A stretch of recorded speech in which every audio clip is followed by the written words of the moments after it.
Olá, boa noite. Sejam todos muito bem-vindos ao canal Embarque Imediato, trazendo as últimas notícias do mundo rodoviário.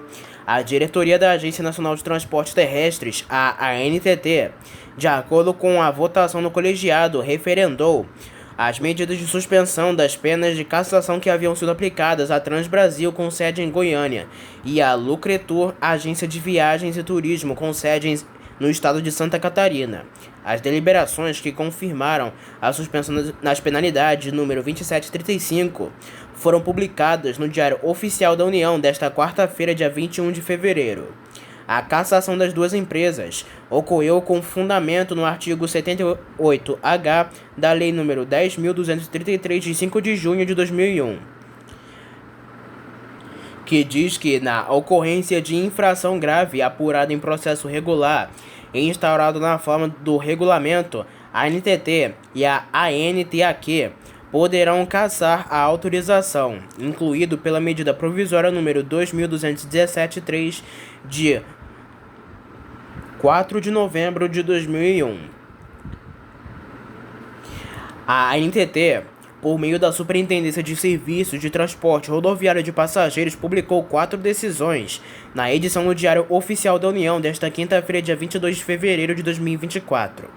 Os documentos autorizam 59 empresas para a prestação do serviço de transporte rodoviário coletivo interestadual e internacional de passageiros realizado em regime de fretamento. A Artesp, a Agência de Transportes do Estado de São Paulo, vai endurecer a fiscalização sobre o transporte intermunicipal de passageiros realizado por fretamento eventual. Em comunicado publicado no Diário Oficial do Estado desta terça-feira, dia 20 de fevereiro, a agência informa quais serão as novas exigências que passará a cobrar das empresas de fretamento, especificamente quanto ao documento comunicado de viagem. Pela legislação estadual, estas empresas já são obrigadas a apresentar este documento, que é de porte obrigatório. Por ele, a Artesp é comunicada da contratação da viagem em até 1 hora antes da efetiva partida. O documento inclui a lista de passageiros e deverá ser mantido a bordo do veículo para exibição da fiscalização. A agência considera que, através do comunicado de viagem, que pode identificar informações relacionadas ao dia, horário, origem e destino da viagem, bem como a identificação de todos os passageiros transportados, são informações de extrema importância para a manutenção da segurança dos serviços, sobretudo em casos de acidentes com vítimas, considera a Artesp. Por meio do comunicado de viagem, nossa equipe de fiscalização consegue verificar as informações relacionadas à viagem, como origem, destino e identidade dos passageiros a bordo. Dessa forma, é possível manter a segurança do serviço prestado e garantimos uma viagem segura a todos a bordo, destaca o superintendente da Diretoria de Procedimento e Logística da Artesp, Rionaldo Leandro. Pelas novas regras publicadas nesta terça-feira, a transportadora que não trouxer a bordo o comunicado de viagem sofrerá penalidade de retenção do veículo até a irregularidade ser sanada. Pelo decreto estadual que disciplina o transporte intermunicipal no estado, editado em 1989, a empresa que opera no regime do fretamento eventual tem um prazo máximo de 180 minutos para sanar irregularidades que implicam na interrupção ou retardamento da viagem. A partir de agora, conforme publicado nesta terça-feira, ultrapassado esse prazo sem que a transportadora tenha sanado a irregularidade, a Artesp providenciará o transbordo dos passageiros em veículo devidamente cadastrado, ficando o infrator responsável por todas as despesas decorrentes do transbordo, diretamente à empresa prestadora do serviço. Além disso, a transportadora terá o veículo suspenso dos cadastros da Artesp, até que as irregularidades sejam sanadas. O comunicado DPL número 24/2024 demonstra que a Artesp será rigorosa com o transporte por fretamento eventual, principalmente ao cobrar de maneira efetiva a lista dos passageiros. A ausência ou discrepância da relação com todos os dados das pessoas transportadas pode caracterizar a operação como transporte irregular ou clandestino. Atualmente, muitas viagens de fretamento eventual são contratadas por aplicativos pela internet, que oferecem passagens de fretamento colaborativo. Essa modalidade seguramente será um dos alvos da agência.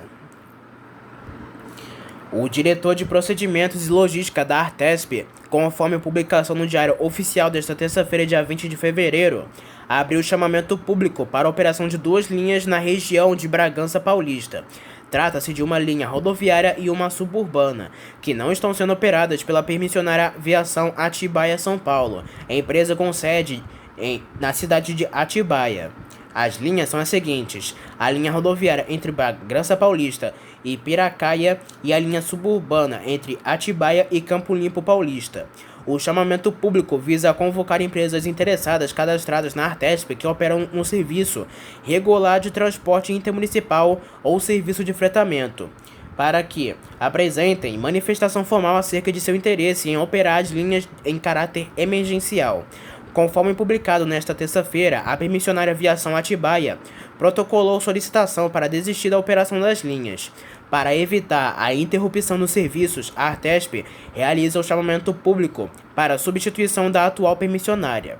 A operação das linhas, sob o regime de autorização, se dará em caráter emergencial pelo prazo de 180 dias, prorrogáveis uma única vez por igual período. As manifestações de interesse deverão ser encaminhadas para o e-mail tc1@artesp.sp.gov.br. O gás natural é visto como uma alternativa para reduzir a poluição pelo transporte coletivo em diversas partes do mundo, diferentemente do Brasil, onde, apesar de haver disponibilidade deste combustível, o uso em ônibus é quase nulo atualmente. O fato recebe críticas por especialistas em transportes e meio ambiente. Nesta terça-feira, dia 20, a Iveco Bus, uma das maiores fabricantes de ônibus do mundo, informou que o Ministério de Infraestrutura e Transporte da Grécia selecionou a empresa para fornecer o sistema da capital Atenas, 100 coletivos articulados de 18 metros, cada movido a gás natural comprimido. As entregas vão ocorrer até o final do ano. O modelo destes ônibus é o Urbanway CNG, que também podem rodar com biometano, gás obtido da decomposição de resíduos, que ficou conhecido no Brasil como gás do lixo. Segundo a Iveco, cada ônibus terá capacidade para transportar 144 passageiros, dos quais 42 sentados. Ainda de acordo com o comunicado, os veículos já seguem novas normas de segurança que vão entrar em vigor em julho de 2024 na Europa. O novo modelo Urbanway de 18 metros atende aos padrões de emissões Euro 6 e para veículos CNG. Os ônibus encomendados serão equipados com motores Cursor 9NG fabricados pela FPT Industrial, reconhecidos por sua excelência tecnologia. Com 4 portas, 42 assentos e uma área para cadeiras de rodas, eles podem transportar um total de 144 passageiros. Os veículos também integram novos dispositivos ADAS que estão em conformidade com a GSR, que entrará em vigor em julho deste ano. Apesar dos esforços para a eletrificação, a Europa ainda classifica o gás natural como alternativa interessante à redução das emissões de poluição. Na América Latina, o gás natural em ônibus tem sido usado em países como Chile, Colômbia e Peru. A chinesa TFX Rig informou nesta quinta-feira, dia 22 de fevereiro, que oferece treinamento para 60 motoristas que vão atuar nos ônibus elétricos que devem operar na cidade de Cascavel, no Paraná. A empresa vai fornecer 15 unidades, sendo 13 padrões e 2 articulados de 18 metros de comprimento cada. O fornecimento ocorre depois de uma licitação. Segundo a fabricante, entre os tópicos abordados estão estilo de condução inteligente e estratégico, conceitos de segurança no trânsito, técnicas de condução econômica, habilidades operacionais, apresentação técnica teórica do veículo e adaptação às novas tecnologias. No mesmo comunicado, a gerente comercial e de marketing da TFX Rigger, Adriana Taquetti, disse que com treinamento pode haver melhor rendimento e mais economia nos ônibus. Abre aspas. A capacitação do condutor é um componente fundamental no processo da eletrificação das frotas. O uso adequado de toda a tecnologia que o veículo Rigger possui, além de propiciar uma viagem confortável e segura, contribui para que o desempenho correto do veículo e maximiza os resultados operacionais. Um exemplo é o sistema de freio regenerativo, que pode incrementar a autonomia do veículo em até 30%. Assim, o nosso treinamento vai muito além da teórica ou prática, pois temos como princípio acompanhar os condutores durante suas primeiras jornadas de trabalho para que possa esclarecer eventuais dúvidas e desenvolver uma condução eficiente e segura. Fecha aspas. Todos configurados com portas do lado esquerdo dos veículos para seguir o padrão operacional da cidade. Para consolidar a implantação do sistema BRT na cidade, a Prefeitura do Rio inicia neste sábado, dia 24 de fevereiro, a operação gradual da Transbrasil. Com 26 km de extensão, 18 estações e 2 terminais, o corredor expresso conectará Deodoro, na zona oeste, ao centro do Rio, passando por 18 bairros e com previsão para transportar 250 mil pessoas por dia até 2030. Este é o quarto corredor de BRT a ser inaugurado na cidade, ampliando o sistema de transporte de alta capacidade que já opera com Transoeste, Transcarioca e Transolímpica. A abertura em etapas da Transbrasil acontecerá um dia após a cerimônia de inauguração do Terminal Intermodal Gentileza, marcado para esta sexta-feira, dia 23 de fevereiro, com a presença do presidente Luiz Inácio Lula da Silva. Erguido nas imediações da rodoviária Novo Rio, na zona portuária, o Terminal Intermodal Gentileza será o maior terminal integrador de transporte público do Rio e conectará o BRT ao VLT e as linhas municipais de ônibus. Quando estiver em plena operação, o Terminal Gentileza permitirá que os passageiros cariocas possam acessar dentro do terminal o novo BRT Transbrasil, 2 linhas do VLT que ligarão o terminal ao aeroporto Santos Dumont e as Barcas, e 14 linhas de ônibus municipais regulares para diversos bairros da cidade. A estimativa é que mais de 150 mil pessoas passem pelo terminal todos os dias. Em entrevista coletiva, nesta terça-feira, dia 20 de fevereiro, a Prefeitura do Rio apresentou a logística do início das operações do Terminal Intermodal Gentileza e do corredor BRT Transbrasil. Participaram a secretária de Transportes, Maína Celidônio, o presidente da Sete Rios, Joaquim Diniz, a diretora-presidente da Mob Rio, Cláudia Cecim, o diretor-presidente da Companhia Carioca de Parcerias e Investimentos, a CCPAR, Gustavo Guerrante, e o gerente de implantação e manutenção do VLT, José Carlos Alves. O BRT Transbrasil foi aguardado por muitos anos na cidade e começa a funcionar neste sábado junto com o terminal intermodal que integrará o BRT, o VLT e as linhas de ônibus municipais. É um ganho de mobilidade para o Rio ter este grande terminal de integração para a cidade. A gente começa essa operação que vai ocorrer em várias fases. A ideia é justamente essa, até para os próprios usuários que acostumarem aos poucos com a grande mudança na cidade, disse a secretária Maína Celidônio. A fase 1 da operação da Transbrasil, que começa neste sábado, dia 24 de fevereiro, e se estende até 30 de março, terá os ônibus articulados circulando no trecho entre o bairro da Penha e o Terminal Gentileza, no horário de meio-dia às 2 da tarde, com intervalo de 10 minutos entre as viagens e tempo de percurso de 20 minutos. O preço da passagem é de R$ 4,30 e será o mesmo cobrado em todos os modais municipais. Os ônibus saem da Penha, fazem paradas nas estações Ibipiana, Olária, C. de Moraes e Santa Luzia, antes de entrarem na Transbrasil e seguirem direto, sem paradas, até o Terminal Gentileza. Para atender a demanda dos passageiros que utilizam o Aeroporto Internacional Tom Jobim, o Galeão, uma linha expressa de ônibus executivos Terminal Gentileza até o Aeroporto Santos Dumont, sem paradas nas estações, entrará em operação todos os dias, das 6 da manhã à meia-noite, com intervalos previstos de 20 minutos. O tempo de viagem é estimado em 16 minutos. Os ônibus terão bagageiros e uma sala de espera à disposição dos passageiros no Terminal Gentileza. O valor da tarifa será de R$ 15 e a passagem poderá ser paga com Jaé ou Rio Card. A partir de 30 de março, o BRT Transbrasil começará a operar de Deodoro ao Terminal Gentileza, com horário mais ampliado das 10 da manhã às 3 da tarde. Também nesta data será iniciada a operação da calha segregada do BRT. Isso significa que a faixa da esquerda da seletiva, exclusiva para BRTs, será limitada por segregadores. Já a faixa da direita da seletiva poderá ser usada por ônibus, veículos de serviço e táxis. Eles serão limitados com pintura e funcionarão todos os dias da semana, nos trechos junto às estações para garantir segurança na ultrapassagem dos BRTs expressos. A faixa seletiva será segregada com tachões. Em trechos de calha singela, apenas ônibus e BRTs serão permitidos. O início da operação da Transbrasil e a abertura do Terminal Gentileza ampliam o leque de conexões viárias possíveis aos passageiros cariocas. Dentro do Terminal Intermodal Gentileza, o usuário do novo corredor poderá se conectar a 14 linhas de ônibus municipais, sendo 5 delas já no sábado, dia 24, e outras 5 a partir de 16 de março.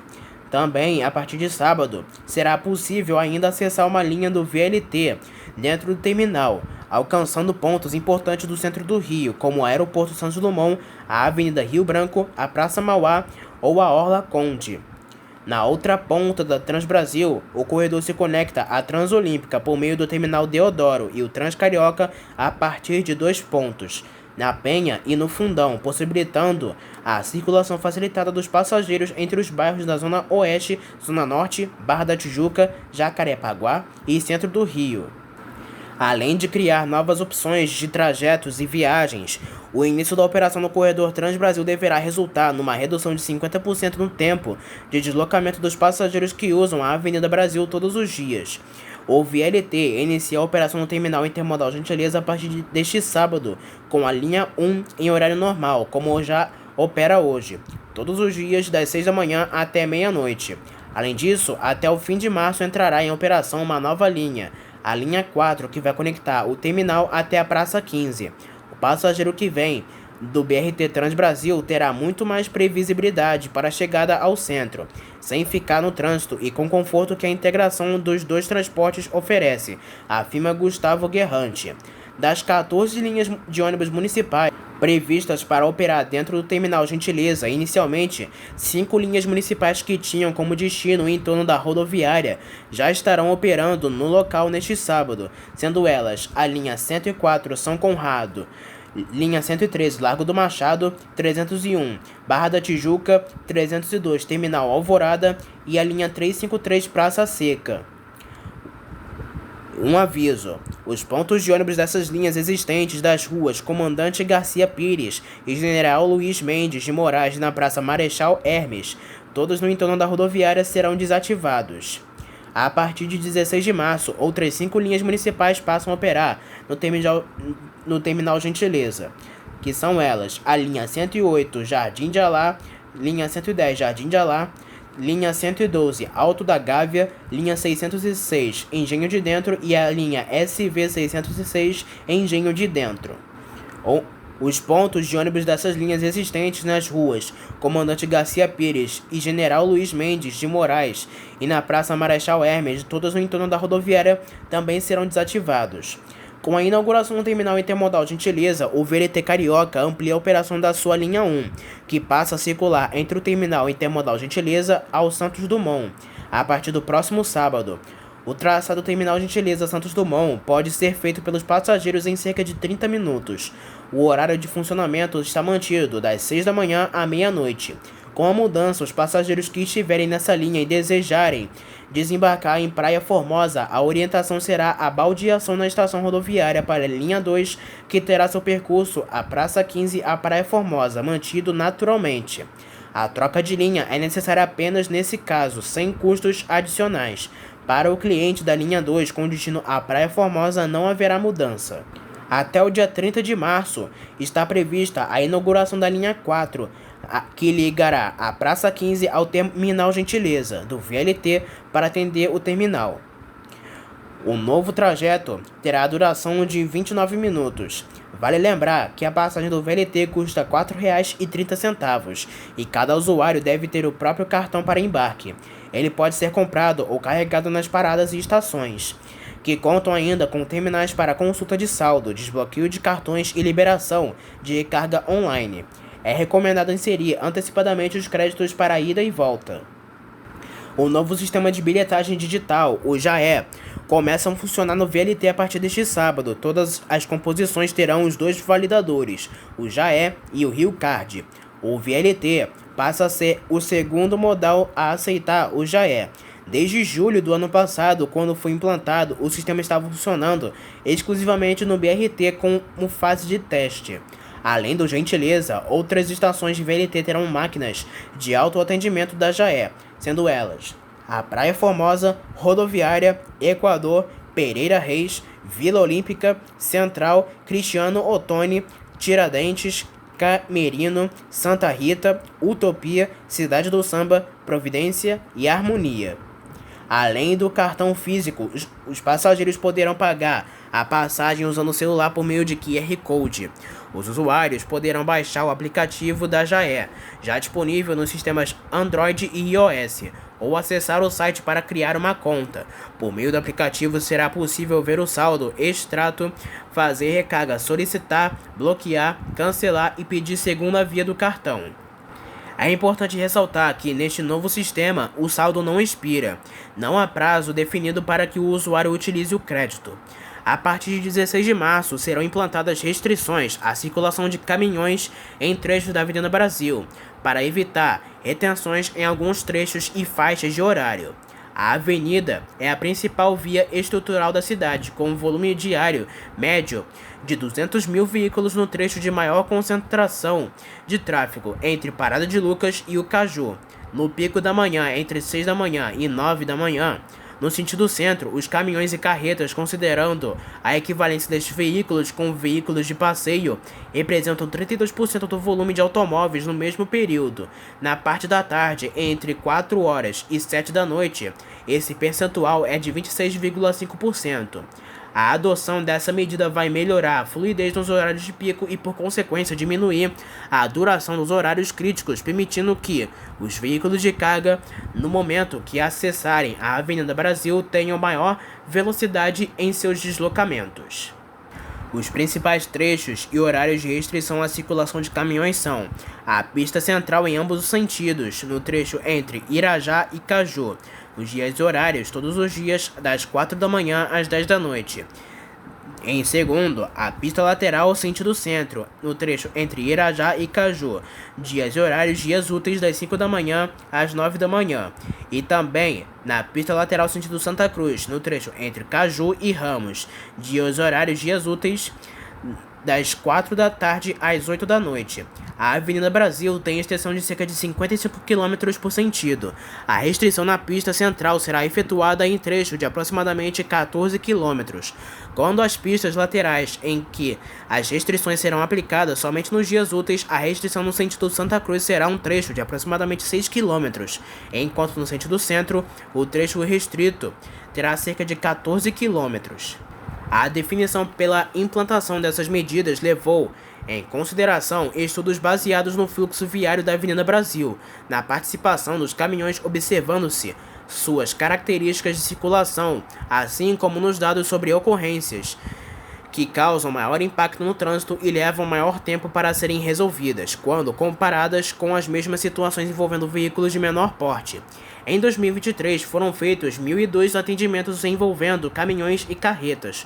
Proporcionalmente, a incidência de acidentes com caminhões é mais que o dobro que a incidência envolvendo veículos de passeio, e o tempo de atendimento médio por incidente para que a pista seja liberada é 60% maior quando há caminhões envolvidos.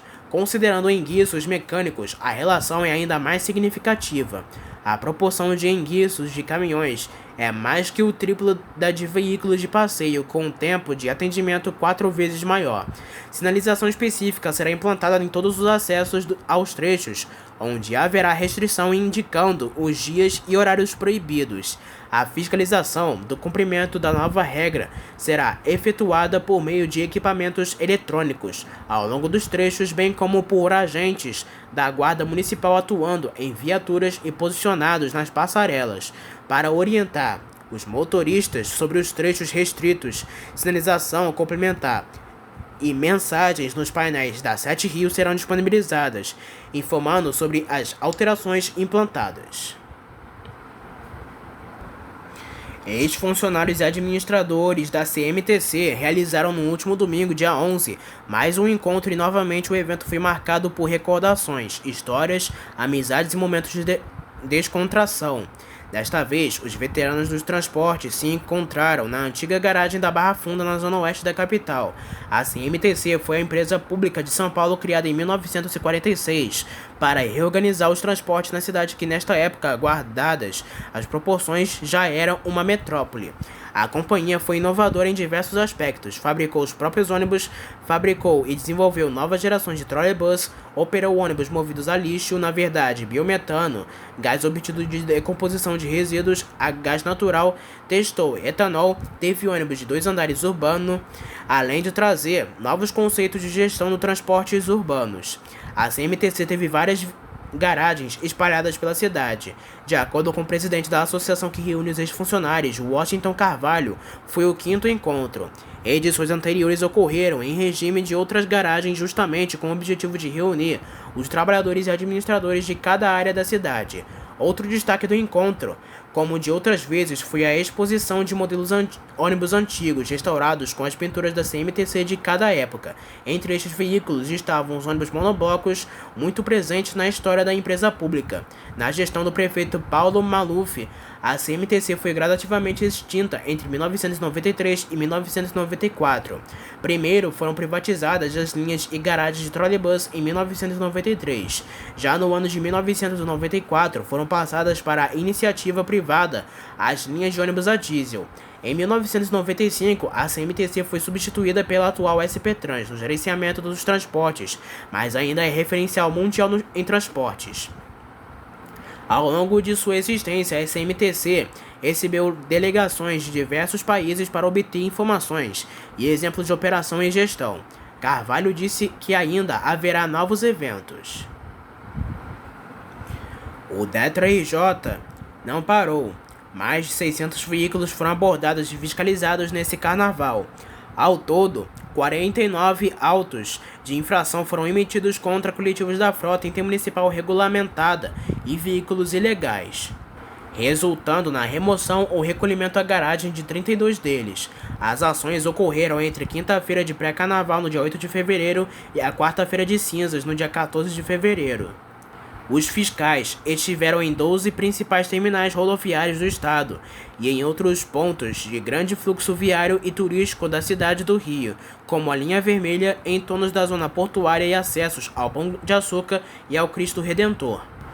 O empresário Sidney Piva de Jesus e sua empresa Piva Consulting insistem ainda na justiça para reverter a falência do Grupo Itapemirim e cancelar o arrendamento de linhas para a Nova Itapemirim Suzantur. A Piva Consulting teve os bens bloqueados de Sidney Piva de Jesus e acusado de gestão fraudulenta e crimes falimentares que teriam provocado a quebra do grupo e já foi o maior operador de ônibus rodoviários da América Latina. Entre os atos investigados estaria o desvio de 46 milhões de reais das companhias de ônibus Itapemirim e Caiçara para a fundação da ITA, que voou apenas por 6 meses em 17 de dezembro de 2021 e deixou mais de 130 mil passageiros sem transporte ao parar repentinamente de operar. Piva nega as acusações.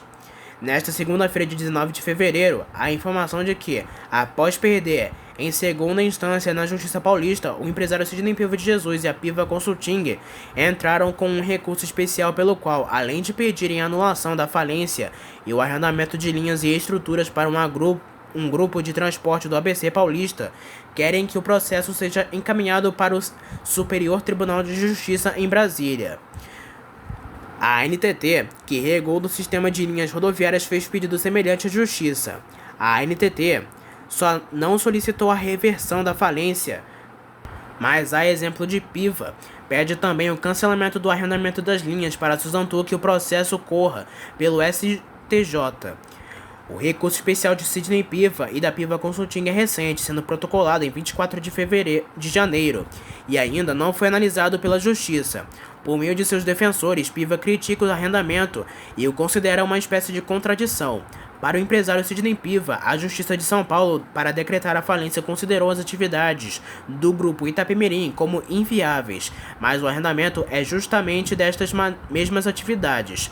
Os advogados do empresário alegam que a falência se deu contra a vontade dos credores que haviam ainda, segundo a argumentação, teriam aprovado um novo plano na recuperação judicial do grupo Itapemirim.